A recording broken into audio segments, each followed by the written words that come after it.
Praise the Lord. നമ്മളിപ്പോൾ കേട്ടുകൊണ്ടിരുന്നത് 19-ാം സങ്കീർത്തനമാണ്.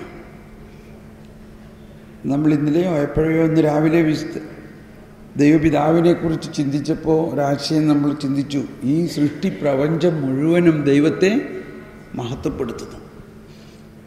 അതുകൊണ്ടാണ് അതിൻ്റെ ആദ്യ വരി തന്നെ, ആകാശം ദൈവത്തിൻ്റെ മഹത്വം പ്രഘോഷിക്കുന്നു, വാനവിധാനമവിടത്തെ കരവേലയെ. കണ്ടോ, അവിടുത്തെ കരവേലയെ. ഈ വാനവിധാനം മുഴുവനും ആരുടെ കരവേലയാണ്? നമ്മുടെ പിതാവിൻ്റെ കരവേലയാണ്. നമ്മുടെ മുഖത്ത് നോക്കുമ്പോൾ നമുക്ക് അത്രയും വലിയ മനോഹാരിത ചിലപ്പോൾ കണ്ടെന്ന് വരില്ലായിരിക്കാം. നമ്മളെപ്പോഴും ചിന്തിക്കുന്നു, എന്നെ മോശമായിട്ടാണ് ഉണ്ടാക്കിയേ, ഞാനൊന്നിനും കൊള്ളില്ല, ഇങ്ങനെയൊക്കെ ആയിരിക്കും നമ്മുടെ വിചാരം. എങ്കിലും ഈ പ്രപഞ്ചത്തിലെ പൂക്കളെയും ചെടികളെയൊക്കെ ഒന്ന് നോക്കുമ്പോൾ കർത്താവിൻ്റെ കരവേല എത്ര മനോഹരമാണ്, ഇല്ലേ? എന്തുകൊണ്ടാണ് ഈ സങ്കീർത്തനമാണ് കുർബാനയിൽ ദൈവവചനം വായിക്കുന്നതിന് മുൻപ് പാടുന്നത്? എങ്ങനെയാ കുർബാനയിലത്?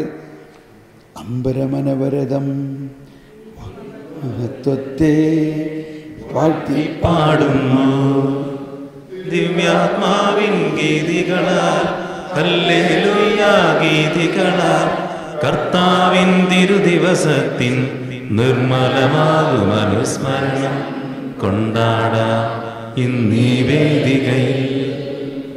തൻകരവിരുതല്ലോ വാനവിധാനങ്ങൾ ഉദ്ഘോഷിക്കുന്നു. മതി മതി മതി.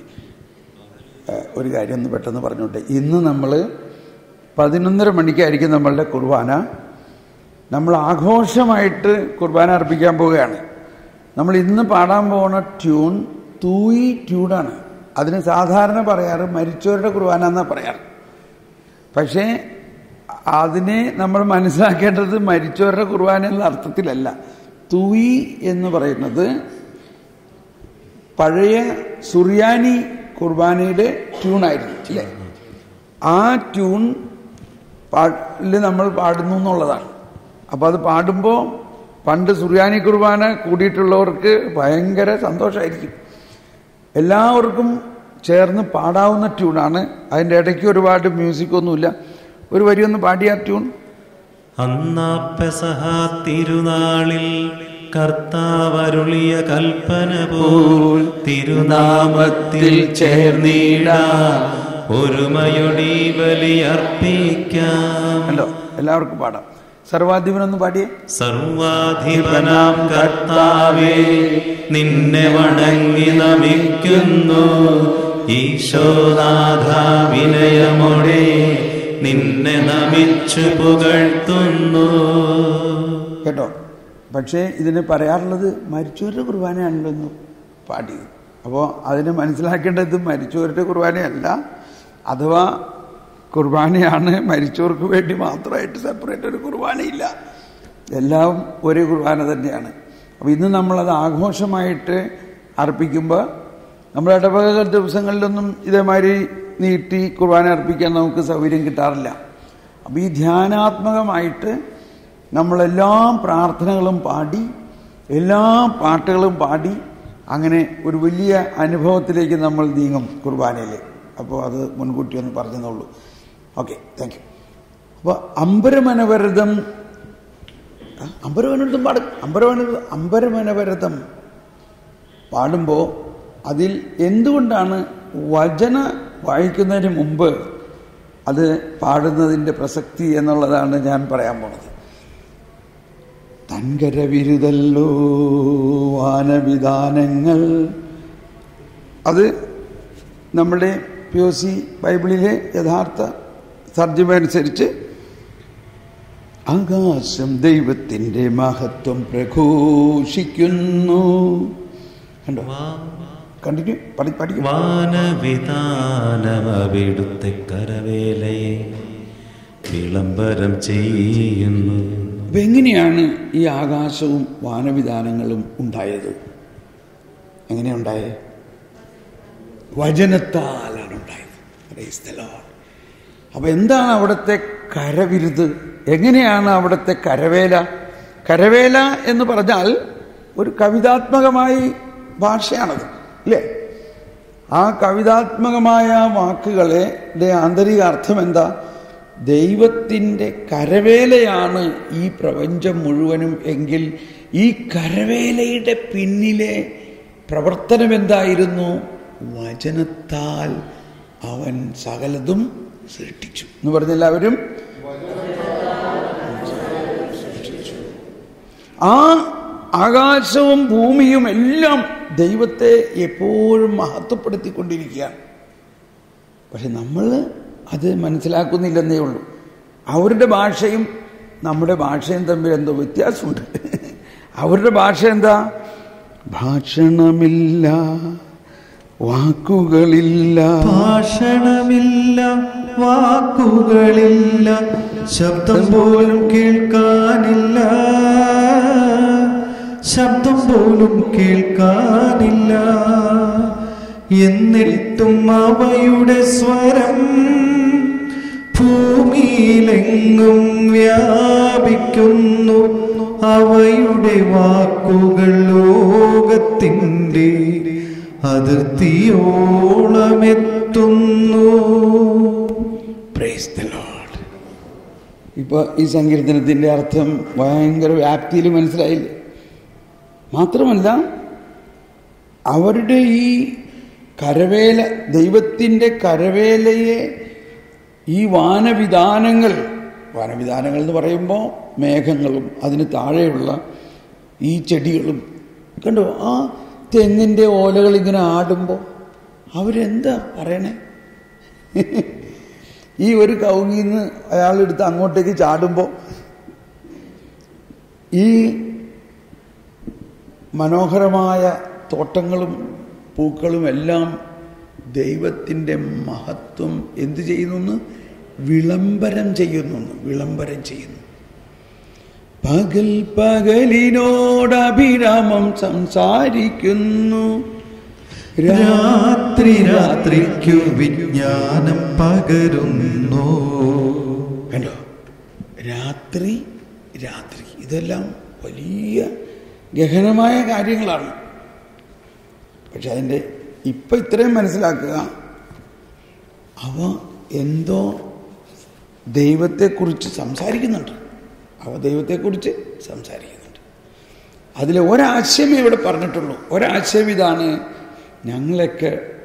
ഞങ്ങളെയൊക്കെ ദൈവം തൻ്റെ വചനത്താലാണ് സൃഷ്ടിച്ചതെന്ന് അത് വിളംബരം ചെയ്യുന്നു. ഈ പ്രപഞ്ചം മുഴുവനെയും ദൈവം എങ്ങനെ സൃഷ്ടിച്ചു? വചനത്താൽ. ആ വചനമാണ് ഇപ്പോൾ നിങ്ങൾ ശ്രവിക്കാൻ പോകുന്നത് വിശുദ്ധ കുർബാനയിൽ. അമ്പരമനവരതം മഹത്വത്തെ പാടുന്നു, ദിവ്യാത്മാവിൻ ഗീതികളാൽ, ഹല്ലേലൂയ ഗീതികളാൽ, കർത്താവിൻ തിരുദിവസത്തിൻ നിർമ്മലമാകും അനുസ്മരണം കൊണ്ടാടാം ഇന്നീ വേദികയിൽ. പകലുകൾ തൻകരവിരുതല്ലോ വാനവിധാനങ്ങൾ ഉദ്ഘോഷിക്കുന്നു.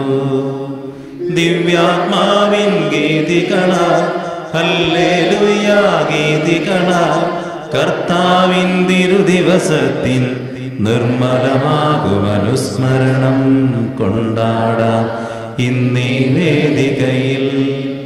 പകലുകളോടവിരതമവിടുത്തെ പുകളുര ചെയ്യുന്നു. ദിവ്യാത്മാവിൻ ഗീതികളാൽ, ഹല്ലേലൂയ ഗീതികളാൽ, കർത്താവിൻ തിരുദിവസത്തിൻ നിർമ്മലമാകും അനുസ്മരണം കൊണ്ടാടാം ഇന്നീ വേദികയിൽ. ബാക്കി ഇല്ലല്ലേ? ബാക്കി നിത്യപിതാവിനും അല്ലല്ല, ജ്ഞാനത്തിൻ്റെ കാര്യം അത്രേ ഉള്ളൂ. അപ്പം പിന്നെ ഉള്ള നിത്യപിതാവിനും. പക്ഷെ നമ്മള് ഇതിനകത്ത് ആകെ 3 വരിയേ ഇപ്പൊ പാടിയിട്ടുള്ളൂ. ബാക്കിയുള്ളത് നമ്മൾ പാടി പഠിക്കണം. രാത്രിക്ക് വിജ്ഞാനം പകരുന്നു. എന്താ രാത്രിക്ക് വിജ്ഞാനം പകരുന്നു എന്ന് പറഞ്ഞതിൻ്റെ അർത്ഥം? അല്ലെങ്കിൽ അതിപ്പോൾ നമുക്ക് പറയണ്ട, പിന്നീട് പറയാം. കുറച്ചുകൂടി ജ്ഞാനത്തെ അത് തന്നെ എന്താ രാത്രി പകർന്ന അറിവ് എന്നുള്ളതാണ്. അത് നമുക്ക് പിന്നീട് പഠിക്കാം. പക്ഷേ ഇപ്പം നമുക്ക് ഇത്രയും മനസ്സിലാക്കുക, സൃഷ്ടിപ്രപഞ്ചം മുഴുവനും, അല്ലെങ്കിൽ സൃഷ്ടിയിൽ പ്രപഞ്ചത്തിൽ നിന്നും ദൈവത്തെക്കുറിച്ചുള്ള ജ്ഞാനം നമുക്ക് പഠിക്കാൻ പറ്റും. കുറേയൊക്കെ സൃഷ്ടാവിനെ കുറിച്ചുള്ള ജ്ഞാനം സൃഷ്ടി വിളംബരം ചെയ്തു. ഈ ആകാശവും വാനവിധാനവുമായ സൃഷ്ടി വിളംബരം ചെയ്യുന്നുവെങ്കിൽ മനുഷ്യരായ നമ്മൾ എത്രത്തോളം അത് വിളംബരം ചെയ്യണം. പിന്നെ ഈ സങ്കീർത്തനത്തിൻ്റെ ബാക്കി ഭാഗങ്ങളിലേക്ക് വരുമ്പോഴെല്ലാം ദൈവത്തെക്കുറിച്ചും ദൈവം തന്ന നിയമത്തെക്കുറിച്ചും എന്തിനാണ് ആ നിയമം തന്നതെന്നും ആ നിയമങ്ങൾ നമ്മൾ പാലിക്കുമ്പോൾ നമ്മളുടെ ജീവിതം എന്താകുമെന്നും അതിന് തേനിനേക്കാൾ മധുരമുണ്ടെന്നും അത് പൊന്നിനെയും തങ്കത്തെയും കാൾ അഭികാമ്യമാണെന്നും ഇത് ഈ ദാസന് പ്രബോധനം നൽകുന്നുവെന്നും ഇവ പാലിക്കുന്നവന് വലിയ സമ്മാനം ലഭിക്കുമെന്നും, എന്നാൽ സ്വന്തം തെറ്റുകൾ മനസ്സിലാക്കാൻ ആർക്ക് കഴിയും? അതൊന്ന് പാടി. എന്നാൽ സ്വന്തം തെറ്റുകൾ മനസ്സിലാക്കാൻ ആർക്കു കഴിയും? ഇതാണ് നമ്മുടെ പ്രശ്നം.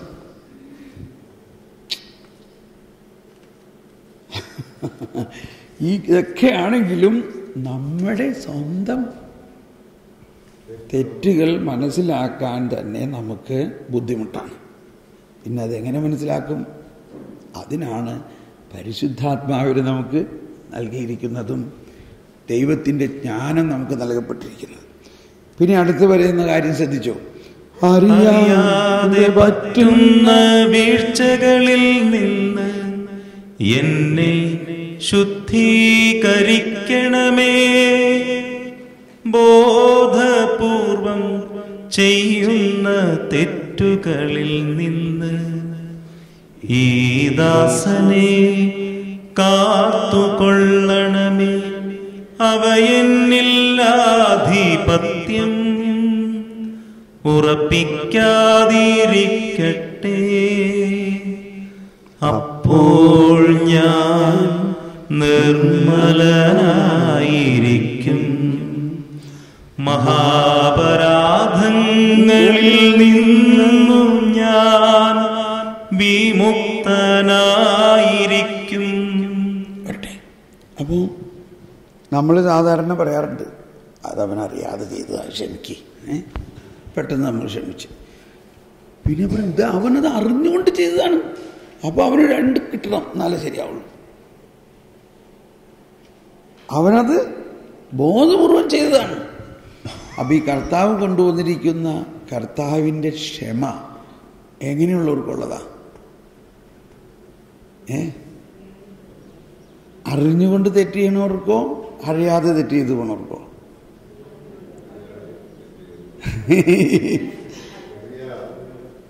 രണ്ടും പറഞ്ഞാണ്.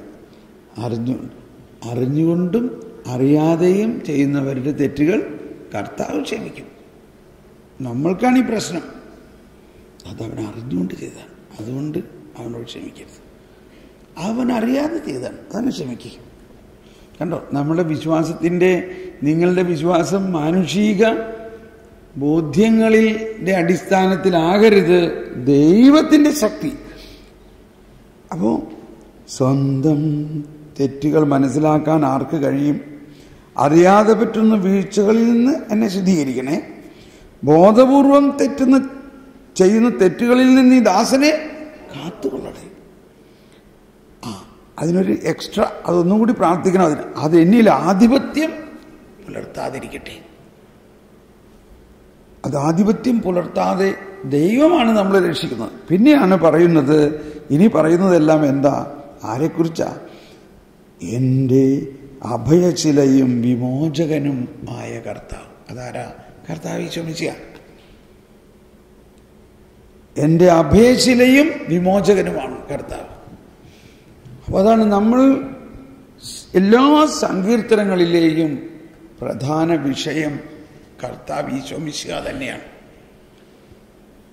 ഈശോയുടെ വരവിന് മുമ്പ് ഈശോയിലൂടെ വരാനിരിക്കുന്ന ദൈവത്തിൻ്റെ വിസ്മയനീയമായ രക്ഷാപദ്ധതിയെക്കുറിച്ചാണ് എല്ലാ സങ്കീർത്തനങ്ങളിലും പാടുന്നതും പറയുന്നതെങ്കിലും അതിൻ്റെ കാവ്യാത്മികതയിലൂടെ അതിൽ ചിത്രീകരിക്കപ്പെട്ടിരിക്കുന്ന ചിഹ്നങ്ങളിലൂടെയും അതിനെ നമുക്ക് പെട്ടെന്ന് മനസ്സിലാവില്ല.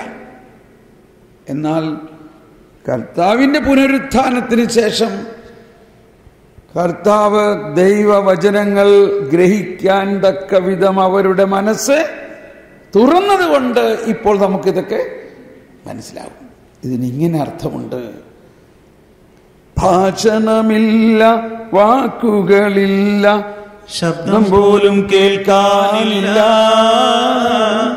ശബ്ദം പോലും കേൾക്കാനില്ല. എന്നിട്ടും അവയുടെ സ്വരം ഭൂമിയിലെങ്ങും വ്യാപിക്കുന്നു. അവയുടെ വാക്കുകൾ ലോകത്തിൻ്റെ അതിർത്തിയോളമെത്തുന്നു. അതായത് ദൈവാത്മാവ് നമ്മുടെ ആത്മാവും തമ്മിൽ അത്രയ്ക്ക് വിസ്മരണീയമായ ഒരു ബന്ധത്തിൽ നമ്മുടെ ഹൃദയത്തിൻ്റെ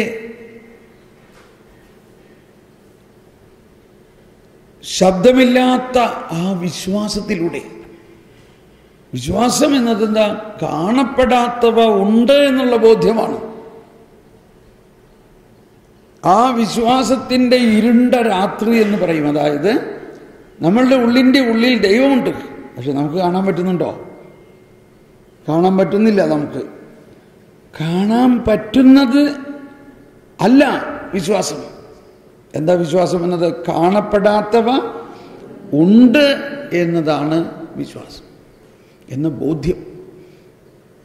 അവിടെ ഭാഷണമില്ല, വാക്കുകളില്ല, ശബ്ദം പോലും കേൾക്കാനില്ല, എങ്കിലും അവിടെ കർത്താവുണ്ട്. അത് ഞാനൊരു സൂചന തന്നതാണ്. പിന്നീട് നമുക്ക് അതിനെക്കുറിച്ച് വിശദമായി പഠിക്കാം. Praise the Lord. നമുക്കെല്ലാവർക്കും എഴുന്നേറ്റ് നിന്ന് ആത്മാവേ പരിശുദ്ധാത്മാവേ എന്നുള്ള